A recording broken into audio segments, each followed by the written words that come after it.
हुआ नज़र आ रहा है। मॉर्निंग ट्रेड की अगर हम बात करते हैं तो बैंक निफ्टी भी जो है उसपे गिरावट देखने को मिल रही थी, लेकिन यहाँ पर जो है रिकवरी होती हुई नज़र आ रही है। लगभग 488 पॉइंट की जो है इसमें बढ़त देखने को हमें मिल रही है। आगे के लिए क्या रणनीति होनी चाहिए बैंक निफ्टी में? देखिए बैंक निफ्टी का अगर आप चार्ट स्ट्रक्चर देखें तो बहुत ही स्ट्रॉन्ग सपोर्ट से आज रिवर्सल हुआ है। अगर आप लास्ट ईयर का मूवमेंट देखें तो मई में एंड फिर अगस्त में 53,500 के आसपास सपोर्ट लिया था एंड आज के सत्र में भी 53,500 के आसपास का सपोर्ट लिया, तो काफ़ी एक अच्छे सपोर्ट पे है एंड इसमें भी एक पियर्सिंग लाइन फॉर्मेशन दिखाई दे रहा है। तो एज लॉन्ग ये 53,500 बैंक निफ्टी स्पॉट लेवल्स पे होल्ड रखता है, यहाँ से शॉर्ट टर्म बाउंस एक्सपेक्ट कर रहे हैं। पॉसिबली यहाँ से बाउंस बैक में वापस 55,000 के लेवल जो है देखने को मिल सकता है। तो शॉर्ट टर्म में नज़रिया पॉजिटिव है एज लॉन्ग 53,500 होल्ड करता है। बायस पॉजिटिव रखिए बैंक निफ्टी में। बैंक निफ्टी को लेकर के आउटलुक यहाँ पर शेयर किया गया है। सर, कुछ ऐसे स्टॉक स्पेसिफिक भी आपसे समझना चाहेंगे, कौन-कौन से ऐसे स्टॉक्स हैं जिनको करंट लेवल पर जो है वो अपने वॉच लिस्ट में हम अभी रख सकते हैं? अच्छी अपॉर्च्युनिटी आप वहाँ पर देख रहे हैं? जी देखिए, जैसे मैंने अभी जस्ट बैंकिंग स्पेस बताया था, सिमिलरली इसी स्पेस में से एचडीएफसी बैंक हैवीवेट जो है अपने लॉन्ग टर्म 200 डीएमए के आसपास जो है ये ट्रेड कर रहा है। वहाँ पे आज एक एंगल्फिंग पैटर्न दिखाई दे रहा है एंड जैन में भी इसी लेवल से स्टॉक में मतलब लास्ट ईयर जैन में इन्हीं लेवल से एक शानदार रैली देखने को मिली थी। तो एज लॉन्ग ये 800 के लेवल होल्ड करता है, H D F C bank काफ़ी अट्रैक्टिव बैंक है लॉन्ग टर्म सपोर्ट्स पे। अलॉन्ग विद दैट चुनिंदा आईटी स्पेस जो है वो काफ़ी एक अच्छे सपोर्ट लेवल्स पे है। तो वहाँ पे लॉन्ग टर्म के हिसाब से स्टैगर मैनर में बाइंग किया जा सकता है। चलिए, तो एचडीएफसी जो है आप अपने वॉच लिस्ट में ऐड करके चल सकते हैं। यहाँ पर ये स्टॉक जो है काफ़ी फ़ेवरेबल लग रहा है सर को। आगे भी बहुत सारे ऐसे शेयर्स हैं जिसके बारे में हम चर्चा करेंगे, खबरों के बारे में बातचीत की जाएगी। उससे पहले एक आईटी को लेकर के और आउटलुक समझ लेते हैं सर से कि यहाँ पर जो है सर अभी कितना और वेट करना पड़ेगा? क्या एक्सपेक्टेशन रख रहे हैं सर आप इस ट्रेडिंग सेशन से निफ्टी आईटी में? देखिए, शॉर्ट टर्म में अभी भी अनसर्टेनिटी है आईटी में। शॉर्ट टर्म जो सेंटिमेंट है अभी भी नेगेटिव है, बट लॉन्ग टर्म के हिसाब से जो पैरामीटर्स हमें दिखाई दे रहे हैं तो वो काफ़ी ओवरसोल्ड है एंड लॉन्ग टर्म सपोर्ट्स पे आईटी बास्केट जो है अभी ट्रेड कर रहा है। एंड हिस्टोरिकली साइकिल्स अगर आप आईटी स्पेस का देखें तो भले वो 2000 का फॉलो, 2008 का फॉलो या फिर ड्यूरिंग द कोरोना वायरस के समय पे जो फॉल आया था, जब भी आईटी स्पेस में ऐसे 45% से 50% का करेक्शन आया, वहाँ से एक टर्न अराउंड देखने को मिला है। वहाँ से फिर IT basket previous high cross करके एक शानदार रिटर्न्स दिया है। तो अभी भी सिमिलर साइकिल में है, लॉन्ग टर्म सपोर्ट्स पे है। तो आईटी बास्केट शॉर्ट टर्म के हिसाब से थोड़ा सा अभी भी एक कॉशियस है, बट लॉन्ग टर्म के हिसाब से यही एक मौका है जहाँ पे एक अच्छे स्टॉक को स्टैगर मैनर में बाय करना चाहिए। देखिए, वेल जो है ऐसे ही पैनिक से सिनेरियो में, जब भी मार्केट ऐसे पैनिक में रहता है तब भी बनता है। चलिए, तो यानी कि शॉर्ट टर्म के लिए थोड़ा-सा आप यहाँ पर आपको कॉशियस रहने की ज़रूरत है, but for a longer term यहाँ पर जो है सर को अच्छी अपॉर्च्युनिटी दिख रही है। सर, आपने कहा कि कुछ स्टॉक्स को जो है वो स्टैगर्ड मैनर में जो है कंसीडर करके चल सकते हैं। आपको अगर मैं आपसे जानना चाहूँ कि यहाँ पर हमारे जो व्यूअर्स हैं, जो अभी हमें ट्रेडर्स और इन्वेस्टर्स हमें वॉच कर रहे हैं, उनके लिए आपका क्या सजेशन रहेगा? कौन से ऐसे स्टॉक्स हैं जो अभी आपको फेयर वैल्यूएशन पे लग रहे हैं, अगर लॉन्गर टर्म के लिए अभी बाय किया जाए? देखिए, अगर आप आईटी पैक के बारे में बात करें तो टेक महिंद्रा और इन्फोसिस काफ़ी अच्छा लग रहा है। टेक महिंद्रा देखिए, अगर आप लॉन्ग टर्म चार्ट देखिए तो 2022 से मल्टीपल टाइम्स इसने अपने 200 वीकली मूविंग एवरेज पे सपोर्ट लेके रिवर्स किया है। आज भी अगर आप रिसेंट चार्ट स्ट्रक्चर देखें तो वहाँ पे भी अगर आपको दिखाई दे रहा है कि 200 वीकली मूविंग एवरेज पे कहीं ना कहीं बेस बन रहा है। एंड अगर ध्यान होगा कि फेब के पहले जब आईटी पैक में एक बाइंग दिखाई दे रहा था, तब टेक महिंद्रा ने जो है फ्रेश ऑल टाइम हाई बनाया था एज कम्पेयर टू जो दूसरे हैवी वेट्स है। तो टेक महिंद्रा रिलेटिवली काफ़ी ज़्यादा स्ट्रॉन्ग है। टेक महिंद्रा बाय रिकमेंड करना चाहूँगा। एंड अलॉन्ग विद दैट अगर IT बास्केट्स अगर कोई एक सिलेक्ट करना है तो वो होगा इन्फोसिस। इन्फोसिस भी अपने लॉन्ग टर्म सपोर्ट्स पे आ गया है। 1200 के रेंज में इसका लॉन्ग टर्म सपोर्ट है। एंड इंडिकेटर्स के फ्रंट पे भी ओवरसोल्ड और पॉजिटिव डाइवर्जेंस दिखाई दे रहे हैं। तो ये दो काउंटर्स जो है स्टैगर मैनर में बाय किए जा सकते हैं IT स्पेस में से। चलिए ठीक है, तो आईटी में कौन-कौन से स्टॉक्स पर आपको अपनी नज़रें बना कर के रखनी है? किन प्राइसिंग पर आप यहाँ पर बाय करके चल सकते हैं, ये आपको सलाह दी गई है। सर यहाँ पर हम सबसे पहले तो आईडीबीआई बैंक के बारे में समझना चाहेंगे। आज एक शार्प डिक्लाइन हमें इसमें देखने को मिला है। गवर्नमेंट ने स्ट्रेटेजिक डिसइन्वेस्टमेंट प्लान कैंसल कर दिया है, जिसकी वजह से यहाँ पर इन्वेस्टर्स की तरफ से हेवी सेलिंग देखने को मिली है। सर आपको लग रहा है कि यहाँ पर अभी और डाउनसाइड हमें देखने को मिलेगी या फिर रिकवरी पॉसिबल है यहाँ से? आज देखिए एक वर्टिकल फॉल देखने को मिला है। एक 4 सेशन पहले ये अराउंड 115 के आसपास ट्रेड कर रहा था एंड अभी ये 77 पे आ गया है। तो शॉर्ट टर्म नज़रिया अभी भी नेगेटिव है। और मे भी शॉर्ट टर्म में अभी भी स्टॉक जो है थोड़ा सा अंडर प्रेशर रह सकता है। बट हैविंग सेड दैट मेरे हिसाब से जो मेरी रीडिंग है, मुझे मेरा एक्सपेक्टेशन है अगर कि यहाँ से कोई फर्दर डिप आता है टुवर्ड 71 से 70 के जोन में, तो वो एक स्ट्रैटेजिकली काफ़ी एक अच्छा बाइंग जोन होगा इस स्टॉक को ऐड करने के लिए। देखिए जो न्यूज़ है उसके वजह से स्टॉक में वीकनेस है। बट अगर स्टॉक इस बैंकिंग का अगर आप परफॉर्मेंस देखें तो one of the out performer रहा है। तो अभी फिलहाल अंडर प्रेशर में है। बट 71 से 70 के जोन में आता है तो वहाँ पे स्टॉक में एक स्टैगर मैनर में बाई किया जा सकता है। चलिए ठीक है, तो आईडीबीआई बैंक पर यह सलाह आपको दी गई है। नेक्स्ट हम बात कर लेते हैं आईसीआईसीआई बैंक की। यहाँ पर भी सर लास्ट 1 मंथ का अगर हम देखते हैं इसका रिकॉर्ड, तो 12% की गिरावट इसने भी दिखाई है। ग्लोबल टेंशन का असर जो है मार्केट पर पूरी तरीके से देखने को मिला है। आपको लग रहा है इस करेक्शन के बाद जो है ये अपॉर्चुनिटी बना रहा है लॉन्ग टर्म इन्वेस्टर्स के लिए यहाँ पर बाय करने के लिए?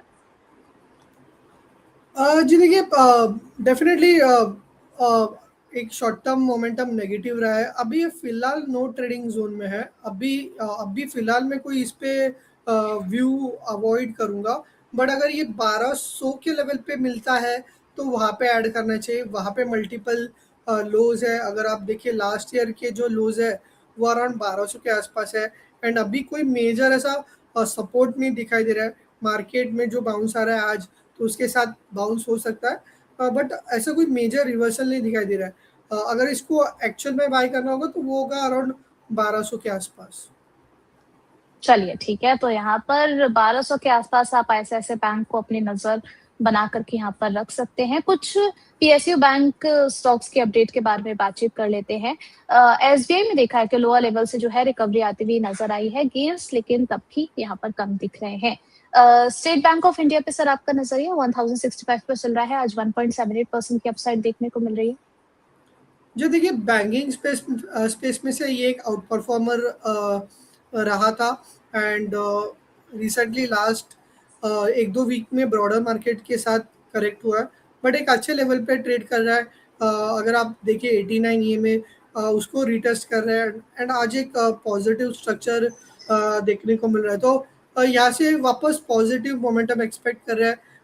1030 के आसपास का स्टॉप लॉस रखना चाहिए। एंड पॉसिबली यहाँ से बाउंस बैक में जो है 1130 के जो मूव है देखने को मिल सकता है। तो शॉर्ट टर्म में बस पॉजिटिव रख सकते हैं 1030 के स्टॉप लॉस के साथ। ओके सर, अगर यहाँ पर किसी को नया बाय करना है तो करंट लेवल पर करें अभी, या फिर आपकी सलाह रहेगी थोड़ा सा वेट करने की? जी देखिए डेफिनेटली करंट लेवल्स पे किया जा सकता है। जैसे मैंने हाईलाइट किया, आज एक इनसाइड बार जी। फॉर्मेशन बन रहा है 89 ईएमए पे। तो 1030 का स्टॉप लॉस रखे जो इसका मूविंग एवरेज का लेवल है। एंड बाउंस में जो इसका 20 ईएमए है अराउंड 1130 के आसपास, तो वहाँ पे बुक कीजिए।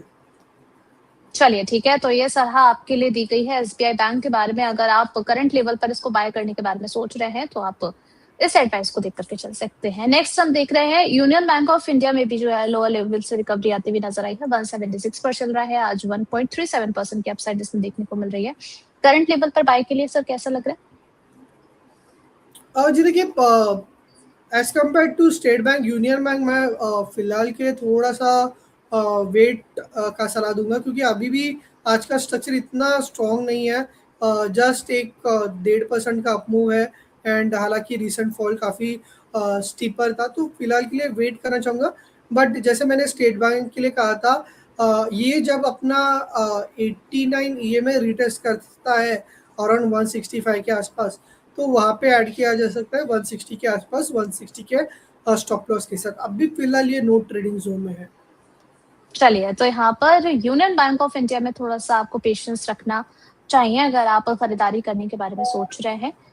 जो आपको लेवल सजेस्ट किए गए हैं, स्टॉप लॉस बताया गया है, उनको कंसीडर करके आप आगे की रणनीति अपनी रख सकते हैं। दूसरी तरफ हम देखते हैं सर, कुछ पीएसयू बैंक्स में प्रेशर आता हुआ भी नज़र आया है। सबसे पहले हम इंडियन ओवरसीज़ बैंक के बारे में बात कर लेते हैं। इस पर आपका आउटलुक क्या है सर?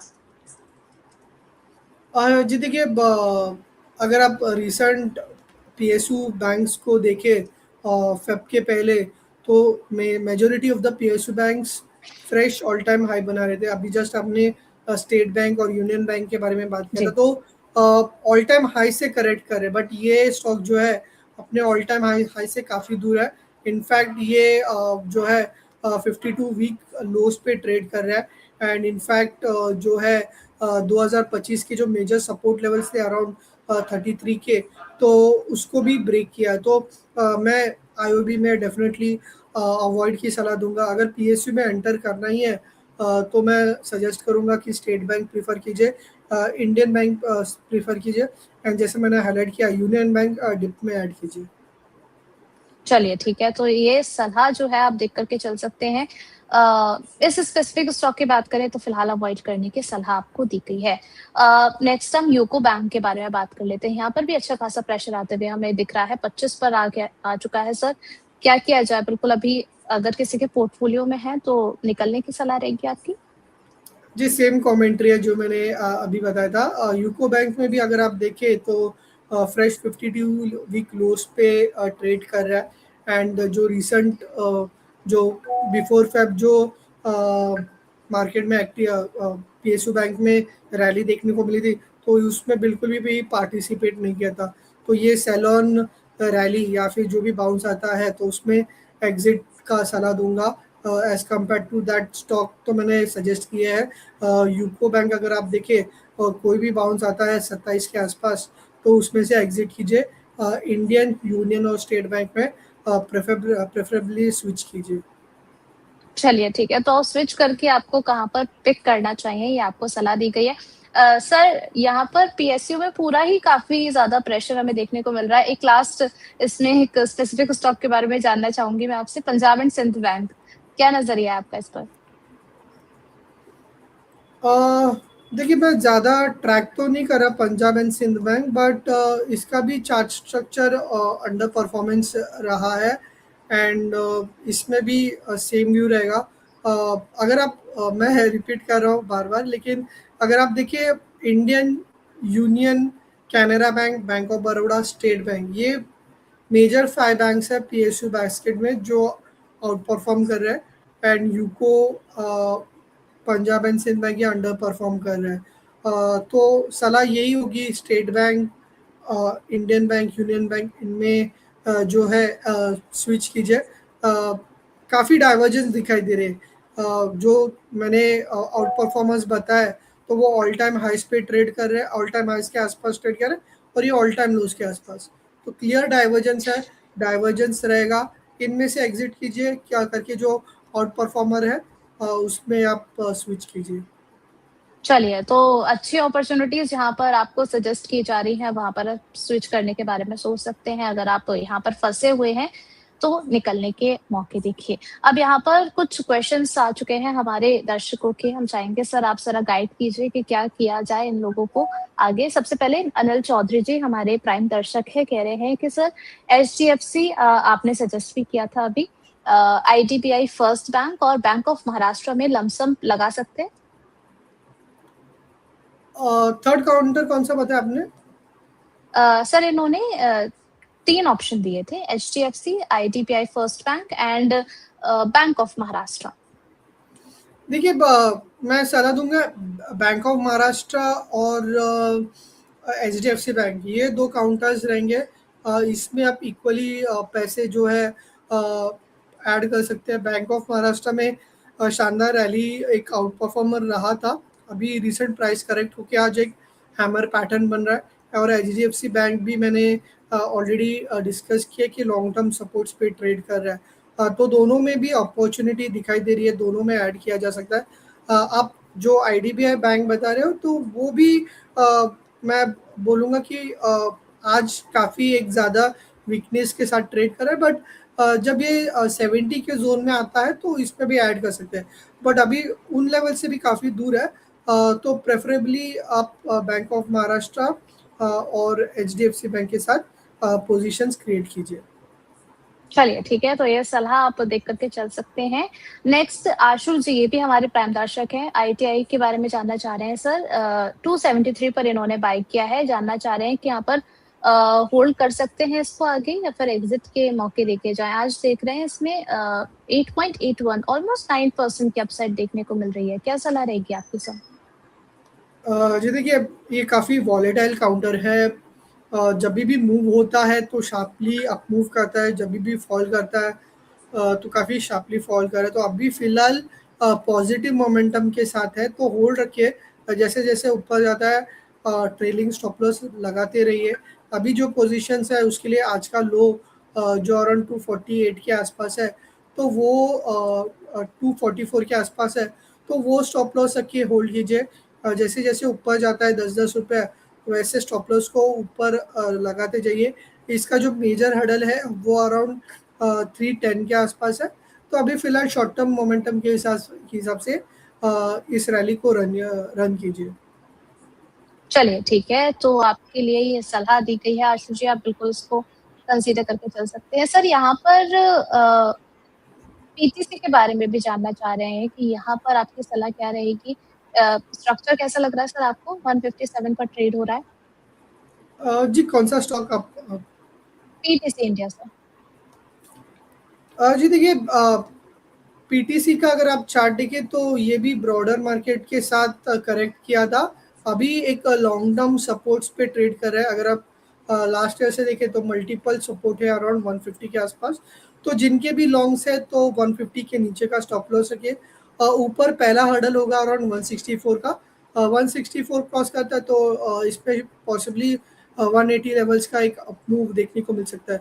तो फिलहाल के लिए 150 के स्टॉप लॉस से होल्ड कीजिए। 164 पहला ट्रिगर होगा, 164 के ऊपर 180 एक्सपेक्टेड है।